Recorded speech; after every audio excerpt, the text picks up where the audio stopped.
Shalom Aleichem, paz seja convosco. Você está no Israel para Jesus, um programa dedicado a compartilhar informações e conteúdos sobre o povo judeu.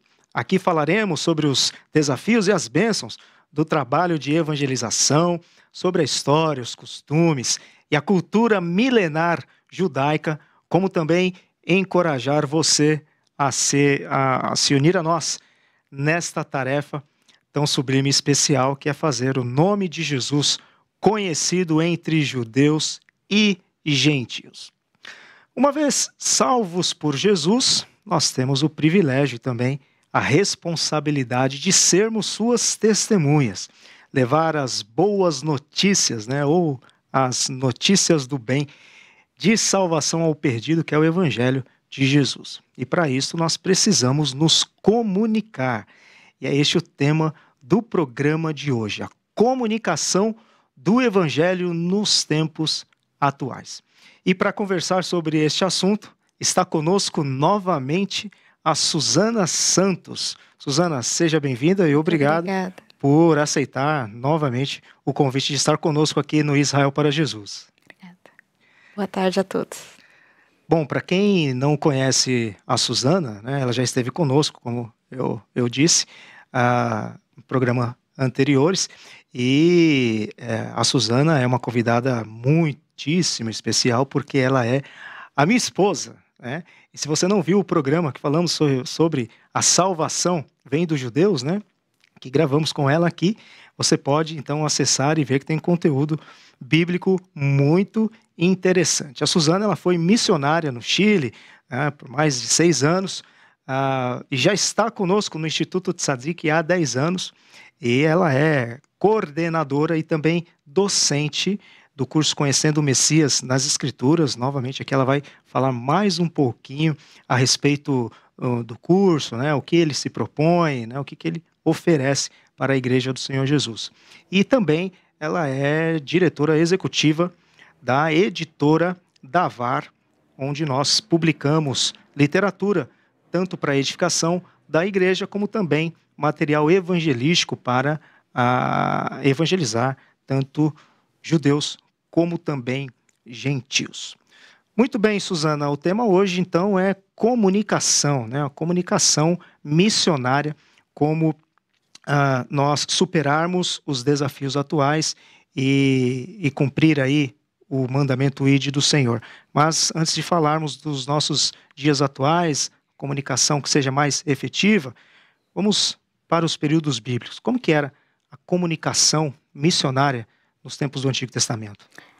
Bom, se a gente, para falar rapidamente, a comunicação missionária ou a comunicação do Evangelho no Antigo Testamento não era necessariamente uma preocupação, porque o modelo bíblico era que as nações veriam o que Deus faria em Israel e iriam a Israel para conhecer o Deus de Israel.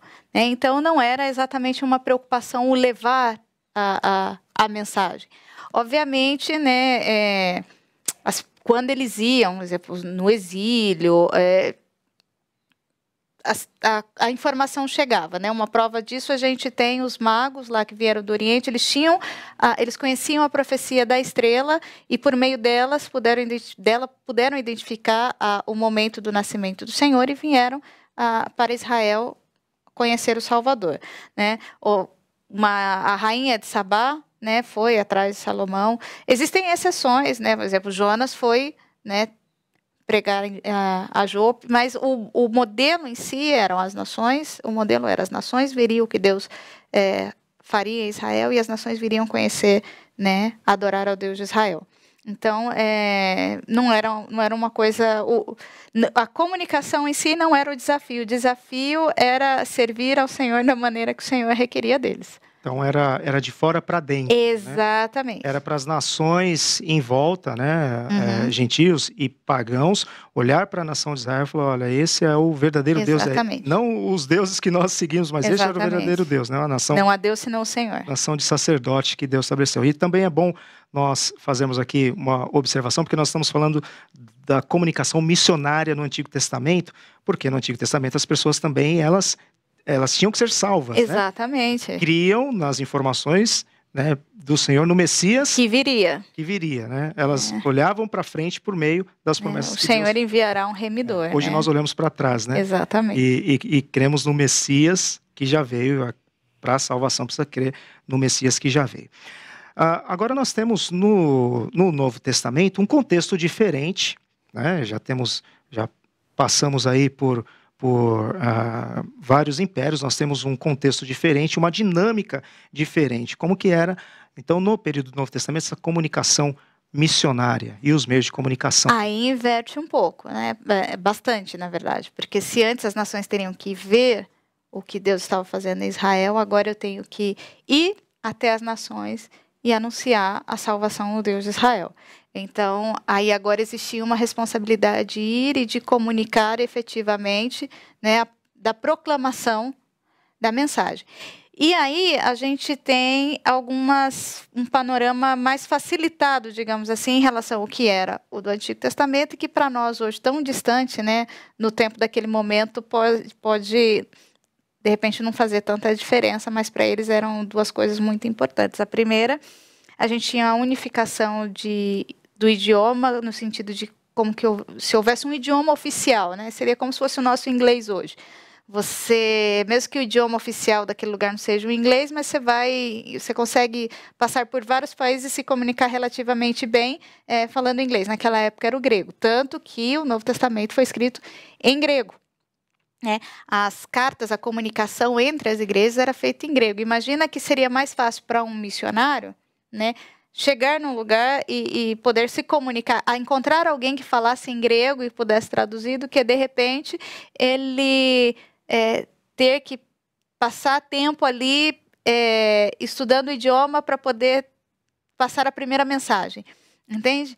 Então, assim, a gente tinha essa facilidade. E até nós temos a Bíblia, né, do Antigo Testamento, que é a Bíblia da época. Isso também foi traduzida para o grego, traduzido para o grego, né? Tinha judeus que ali, naquele contexto, nem falavam o hebraico, mas falavam em muitas comunidades, né, até nas cercanias de Israel, falavam o grego. Exatamente. Em Atos 2... Comunicação para a revelação chegar também. Em Atos 2, ali no episódio do Pentecoste, a gente vê pelo menos 15 grupos de pessoas fora de Israel que ouviram o idioma ouviram a mensagem em seu próprio idioma. Eram judeus que não falavam hebraico, né?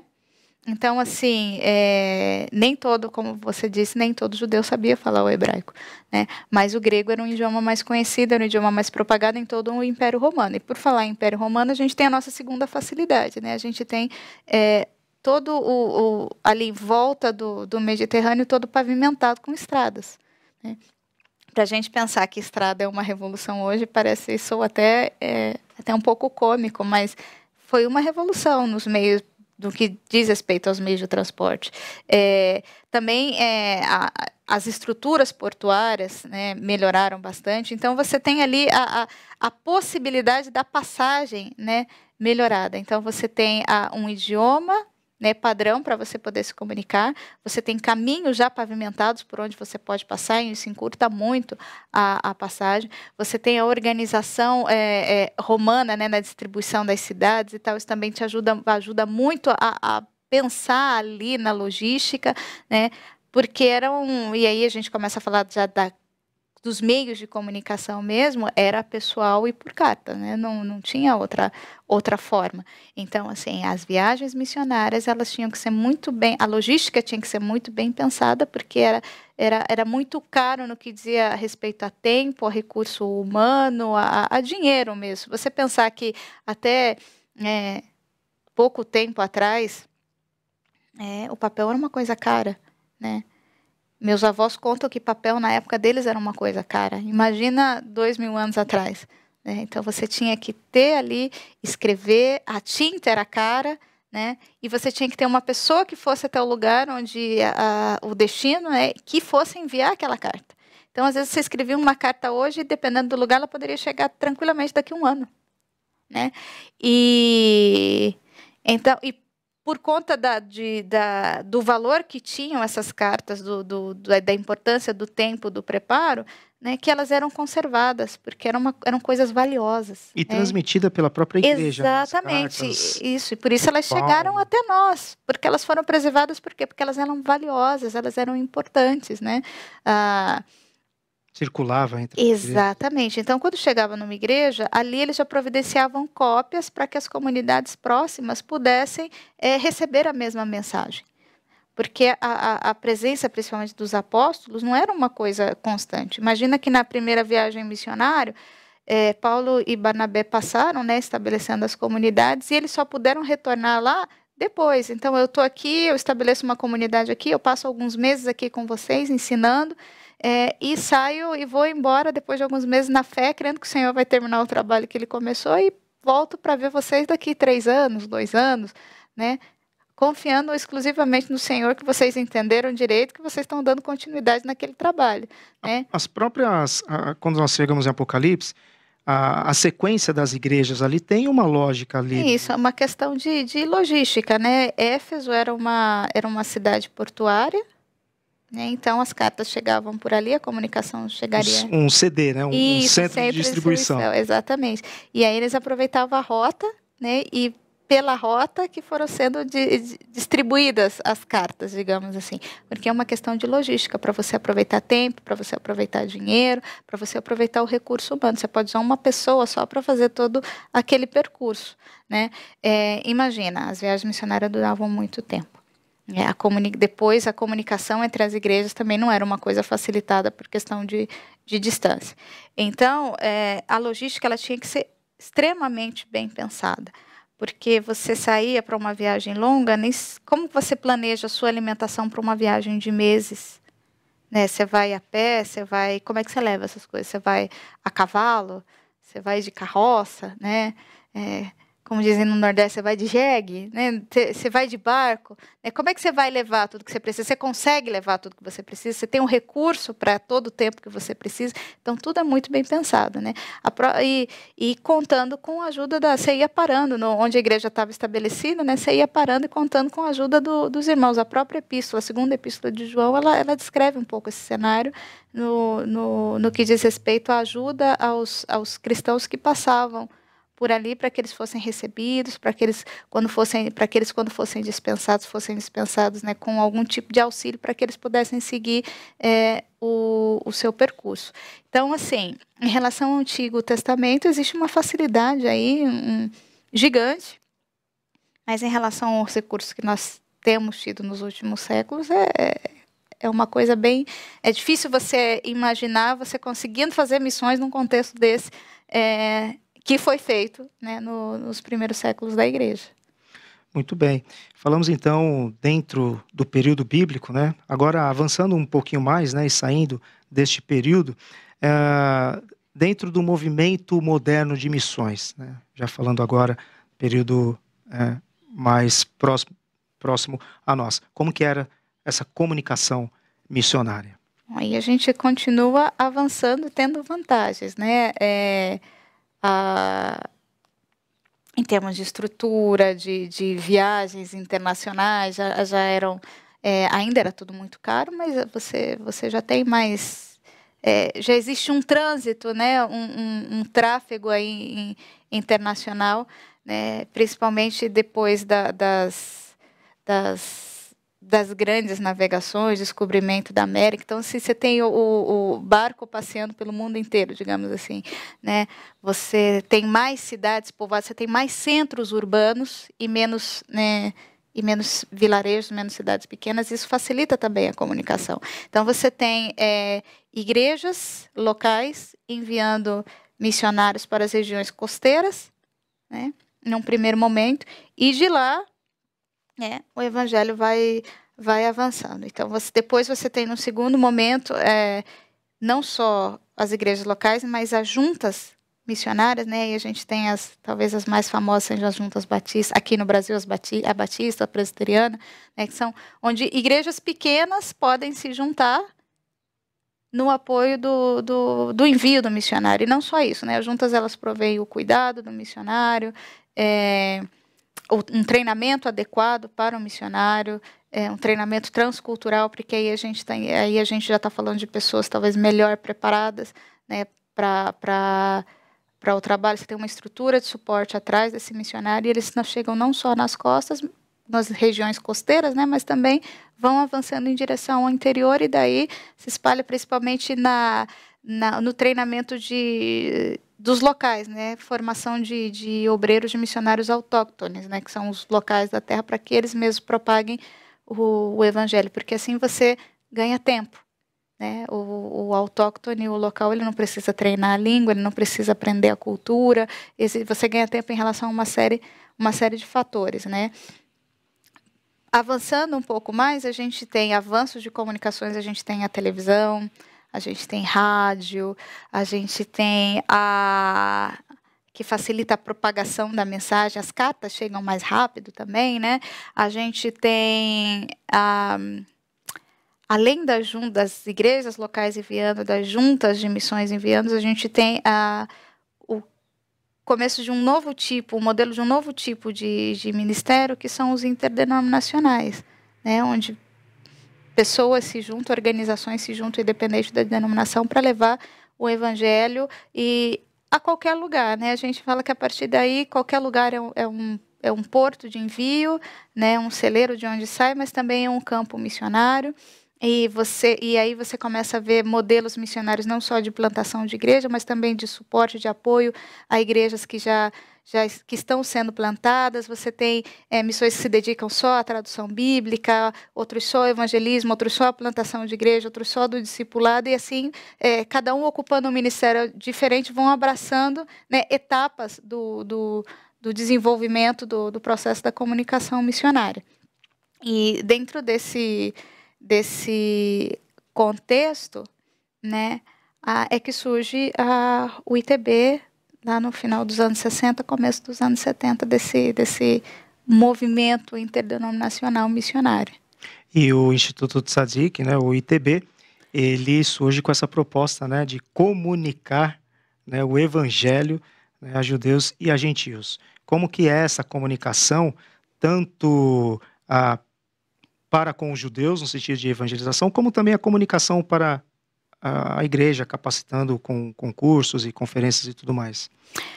Desde o começo, o Instituto Tzadik Baemuná, ele se propôs a ser transcultural. Né? Apesar de estarmos aqui no Brasil, o nosso enfoque é transcultural, nesse caso, ao povo judeu, né, como uma etnia, como um povo menos alcançado aqui mesmo no território nacional. Né? Nós temos aproximadamente 100 mil judeus no Brasil, algo em torno disso, dos quais metade, um pouco mais da metade, estão no estado de São Paulo. Dessa metade estão no bairro de Higienópolis. Né? Então, estamos aqui na capital de São Paulo, né, com um grupo, né, transcultural, que pode ser abraçado localmente, é o que nós temos nos proposto a fazer nesses últimos 50 anos. Como nós temos feito isso? Né? Primeiro, imersão na cultura, conhecendo a cultura, e segundo, através do contato pessoal. Né? Estar onde o judeu está, frequentar os lugares que o judeu frequenta, estudar onde o judeu estuda, né? Entender como o judeu pensa, para comunicar numa linguagem que seja acessível a ele. Criando relação com o judeu, né? Sendo conhecido pelo judeu e conhecendo o judeu. Então, a partir desse momento pessoal, a gente começa um trabalho de apresentação. Primeiro o judeu me conhece, depois os judeus conhecem a minha fé, o que eu creio. Né? E aí, a partir daí, a gente vai estabelecendo relações pessoais, grupos pequenos. Né? É sempre muito, o contato é sempre muito pessoal, é sempre muito individualizado. Ok, você citou aí alguns exemplos, né, de uma comunicação, de uma interação mais pessoal, né? Sim. E que também o evangelismo, não só com os judeus, mas seja com quem for, ele é mais eficaz na base do relacionamento, Sim. né? Só que os nossos relacionamentos e nossas relações interpessoais, né, elas ficaram um pouco comprometidas aí, sobretudo nos últimos 2 anos, por Uhum. conta aí da pandemia e toda essa questão de isolamento. Agora as coisas estão começando aí a voltar, mas algumas coisas ainda parece que vieram para ficar, até mesmo na forma da comunicação e tudo mais, né? Então, ficou um pouco comprometido esse contato, né, essa relação tete a tete. Quais são os desafios, então, que temos hoje, né, no nosso mundo atual, nosso tempo atual, para a comunicação missionária do Evangelho? Bom, se a gente parar para pensar bem, desde que o Senhor Jesus disse o ide, pregai, né, o Evangelho a toda criatura, os obstáculos, as dificuldades sempre existiram, né? Cada era tem sua dificuldade e tem por conta do momento histórico, por conta das gerações, né, do tipo de pessoa, do lugar e tal. Então, assim, a necessidade de mudança, ela sempre vai haver, né? Se nós pensarmos no próprio ITB, 30 anos atrás, nós saíamos na rua com o megafone, né? Proclamando, anunciando ali no bairro do Bom Retiro, e as pessoas iam pela sacada, né, e da sacada das casas, ou às vezes paravam na porta para ouvir e prestar atenção. Hoje, se a gente fizer isso, por exemplo, no bairro de Higienópolis, que é para onde os judeus migraram maiormente, é capaz de um guarda parar a gente e dizer, olha, você está perturbando a ordem pública. E isso funcionou muito naquela época, né? Estamos falando de algumas Exatamente. décadas Funcionava atrás, para né? os judeus e não judeus. Hoje não funciona, né? A gente passeava muito pelo Parque da Luz ali e sempre encontrava alguém sentado e a gente podia puxar um assunto, né? De uns anos para cá já não funciona mais. Então, assim, a comunicação ela é dinâmica. Então, os desafios eles sempre A ocorrem. mensagem é a mesma. A mensagem é a mesma. Então, o Senhor tem permitido que ferramentas que nós já dispunhamos antes, como as redes sociais, as internet, dentro né, da comunicação, pela internet a gente pode transmitir, como por exemplo, esse programa está sendo, né, assistido via internet, né? Você pode simular ondas de rádio pela internet, né? Você tem os aplicativos de mensagem instantânea que você pode trocar, você tem as redes sociais. Então, assim, ainda além de se abrir para esse espectro da comunicação massiva, né? E que muitas vezes permite que a pessoa que está do outro lado seja anônima. Por exemplo, uma pessoa que está assistindo esse programa hoje não precisa se identificar. Então, um judeu que acesse ao conteúdo, a mensagem, seja por qualquer tipo de veículo anônimo, como a internet, uma rede social, ou mesmo um aplicativo de mensagem instantânea, ele não se compromete, né? A gente lembra muito de Nicodemos, que foi ali visitar Jesus na calada da noite. Escondido. Sem os olhos da comunidade. Então, ali ele era um peso a menos para que ele carregasse, para que ele pudesse se despir das suas dúvidas. Isso acontece muito, né? E existem muitos judeus que creem no Senhor Jesus em segredo, né? Muitas vezes, quando a gente estabelece um contato, ele fala, não, mas eu creio, né? Eu só não tenho força para... Né? Ou não, eu já leio a Brit Hadashah, que é o Novo Testamento. Então, assim, o anonimato, muitas vezes, ele é benéfico, né? 30 anos atrás, a gente tinha uma rede, um número de telefone, a gente chamava de Operação Nicodemos, né? O judeu ligava, digitava lá e ele ouvia uma mensagem, né? Ele terminava de ouvir a mensagem pelo telefone, ele desligava e acabou. Então, a gente semeia, né? E ali no anonimato a gente não sabe para quem chega, mas orando para que o Senhor, né, permita que caia em boa terra. Por outro lado, também existe o esforço de você continuar mantendo os relacionamentos e tentar acompanhar mais proximamente, né? Mais uma vez, redes sociais, né, os aplicativos de mensagem instantânea. A gente vai, né, tentando estabelecer esse contato e essa proximidade. Antes a gente podia ir em instituições de caridade, a gente podia visitar hospitais, a gente podia, né? Hoje a gente não, nesse momento a gente não consegue mais fazer isso, né? Então, a gente tem que usar os veículos que nós dispomos. E é interessante porque o que é uma dificuldade acaba se tornando uma oportunidade, porque nesse momento nós podemos alcançar mais pessoas. Hoje, por exemplo, eu acompanho um grupo de mães que moram em Israel, né? Em vários lugares de Israel, Jerusalém e adjacências. Então, assim, eu estou aqui e elas estão lá. E eu que fazia um trabalho transcultural local, agora estou fazendo um trabalho transcultural internacional, né?